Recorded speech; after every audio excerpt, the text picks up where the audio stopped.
Hello friends. இன்றைக்கி இந்த வீடியோவில் நாம் எதை பற்றி பார்க்க போகிறோம்னா, திமுக அளித்த தேர்தல் வாக்குறுதியின்படி தகுதி வாய்ந்த குடும்ப தலைவிகளுக்கு மாதம் தோற்றும். இந்த வீடியோவை நீங்கள் முழுமையாக பார்க்குறதுக்கு முன்னாடி நம்ம சேனலை சப்ஸ்கிரைப் பண்ணி பெல் ஐக்கானை கிளிக் பண்ணி வச்சுக்கோங்க. வாங்க இந்த வீடியோக்குள்ளே போகலாம்.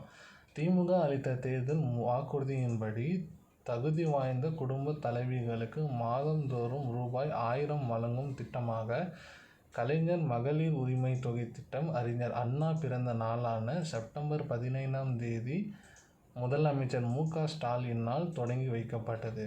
இதையடுத்து தகுதியான குடும்ப தலைவிகளுக்கு ரூபாய் 1000 வரவு வைக்கப்பட்டது.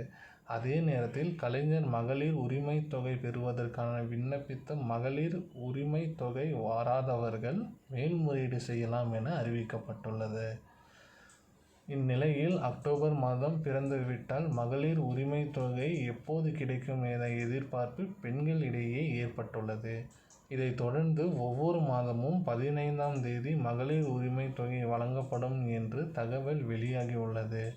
இந்த நிலையில் ஒரு நாள் முன்னதாக அக்டோபர் 14ஆம் தேதியே வரவு வைக்கப்படும் என தெரிவிக்கப்பட்டுள்ளது.